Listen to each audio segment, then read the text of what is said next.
Hello, my name is Marion Burke. Welcome. Thank you for joining me. School days. Some days slip past slowly, quietly, barely unnoticed.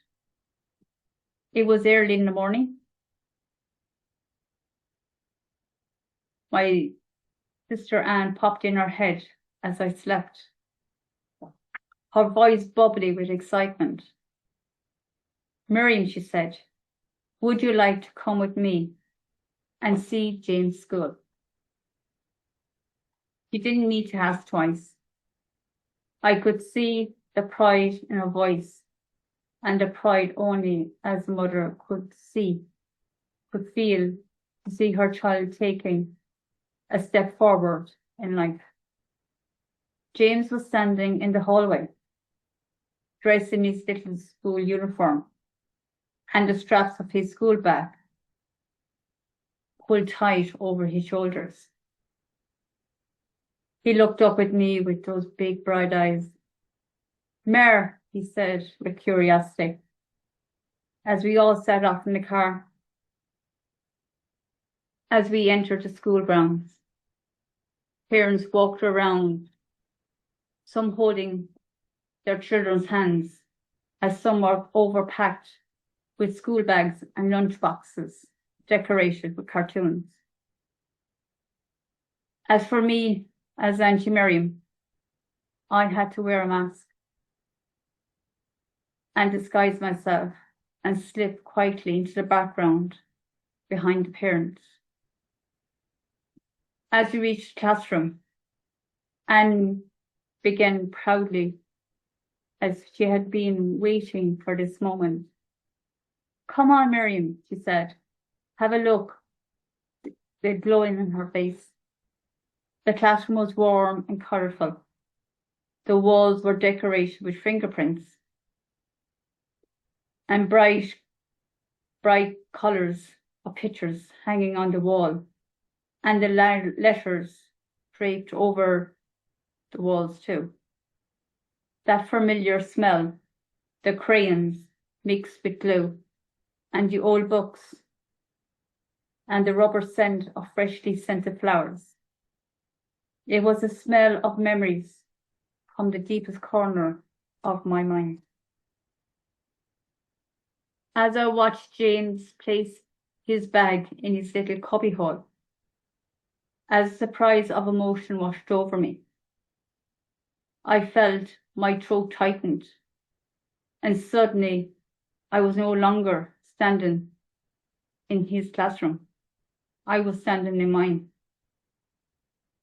I was there, struggling, learning to read, struggling to learn to write, trying to blend in and try not to act like the slow one.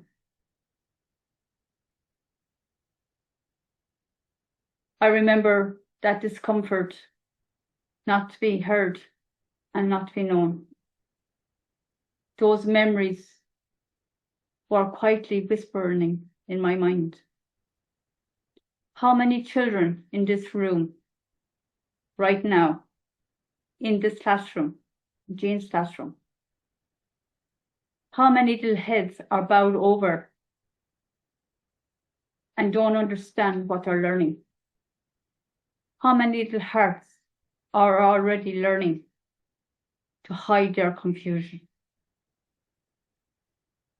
I wish in that moment that I could kneel down beside each child and tell each child that they are enough. It takes time to learn, and you will get there. It was time to leave and to break and to come back later. Anne gently squeezed my arm and said, Miriam, it's okay. James is doing well. He loves school. And she knew that I was moving on from my pain, from my memories from the school as a young child. When we later picked up James, Anne stayed in the car and asked me to collect James from the classroom. And I said, of course. As I walked towards the gates, surrounded by the other parents waiting patiently, and I nodded politely. When someone caught my eye, I felt a little bit out of place. When his teacher approached me, I greeted her. I could see those warm eyes, those kind eyes that spoke before the mouth spoke. As I looked into those eyes, I could see patience. I could see kindness. That is the kind of teacher that every child deserves. She gently spoke to me and she told me to hold on to James' hand. It was busy as the cars were moving. I nodded and smiled and said, of course. And before we knew it, James was gone like a rocket. He was laughing. He broke free from me. He was laughing, swinging his arms, and had thought it was great fun running away from me. But I totally eventually caught up with him, and I caught his little hand, that precious moment. When we got back home and made tea, and the little jingles and jangles of the mugs as the tea flowed. And we both sat at the table, the comfort of sisterhood wrapped around us like a warm blanket. James and I coloured pictures, we counted numbers, and we made silly shapes, and we both laughed. They didn't make sense. In his eyes, I could see brightness and curiosity, and I watched him. That learning, the curiosity, and something inside me was just amazing. Just seeing him learning, not feeling pressured, just feeling loved, and full of love of learning. I want to be the aunt that he remembers.